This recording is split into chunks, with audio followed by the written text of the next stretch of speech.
Everyone is talking about building a second brain, a digital system to capture and organize your ideas. It sounds amazing, but there is a dark side that nobody warns you about. In fact, your second brain might be making you less productive. The idea behind the second brain is simple. Instead of trying to remember everything, you capture it in a trusted system. Notes, articles, ideas, quotes, images, all neatly stored so you can access them later. And it sounds perfect, right? Well, not exactly. Here's how things could go wrong, and later I'll give you some ideas on how to avoid these problems. Problem 1 is digital hoarding. You keep saving everything, but you never actually use it.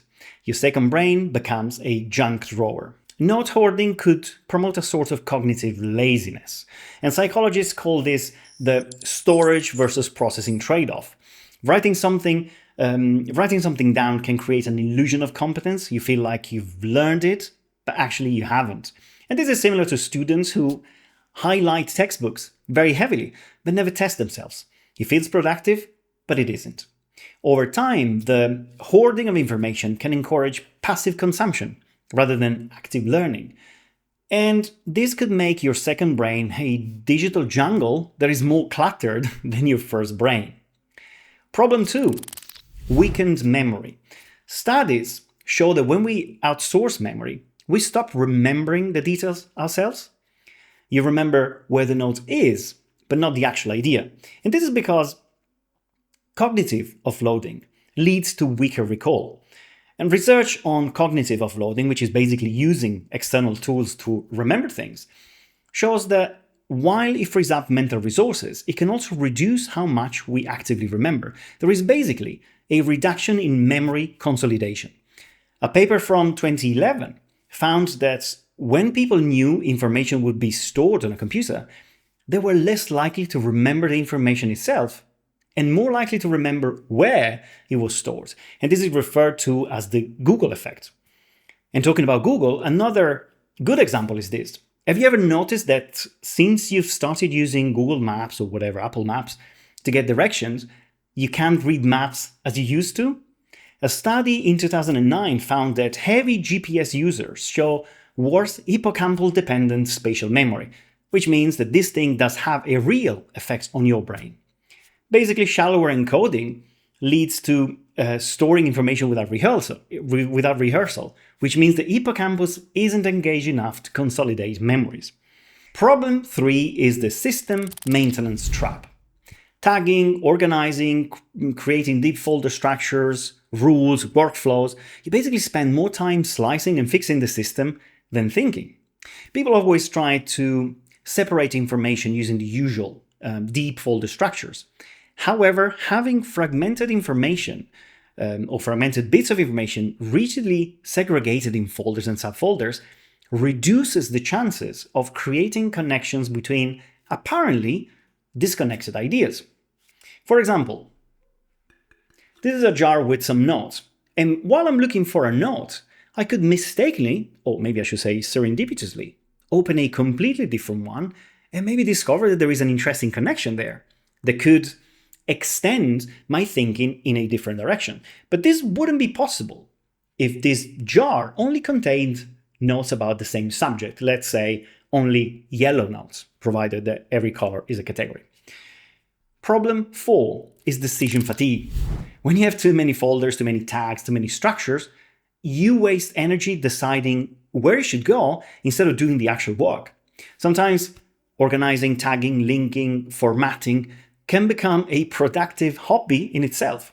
I often notice this when talking to people who use Notion or similar systems. They're very powerful, very capable, but it can also push you towards hyper-organization, which goes way beyond what you need and lead you to wasting more time planning the system than actually using it.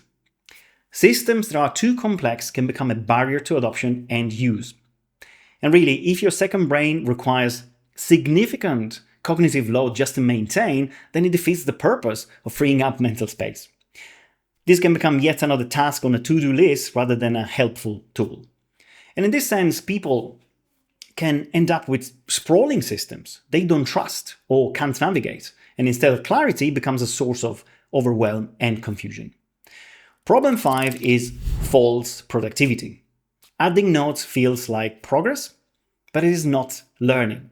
It is just a false sense of security. Having information stored can feel like mastery, but unless you revisit and using it, the knowledge never becomes yours. Knowledge only sticks when you process it and you apply it.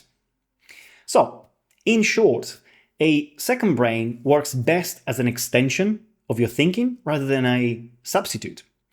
The drawbacks show up when your system replaces active thought, reflection, and memory instead of supporting them. Basically, when it becomes a dumping ground for notes. So, I have a few suggestions that usually work very well to overcome these problems. Number one, keep your structure simple. Don't overtag, don't overcategorize. A few folders and a few tags should suffice. Basically, give yourself the chance to rediscover notes and ideas when you don't expect it. If you're browsing a very specific, deep, little subfolder, your chances of stumbling upon an interesting idea are very small. Suggestion 2. Review your notes weekly. Rewrite them, make them better, and don't be afraid to delete the ones that are not needed. This will avoid cluttering your system. Suggestion 3 is to actually use your notes, and this is very important. You have to use the information. Find ways to use it anyway. I don't know, do you collect quotes? Well, instead of just saving them, print a book every few months with the best ones, explaining their background so that you reason on them. Or maybe create t-shirts for your friends and families. For your friends and family, printing a quote that has a special meaning for that person. Do you collect recipes? Organize weekly dinners and lunches with your friends and cook a new dish every time. In short, don't just save the information, use it.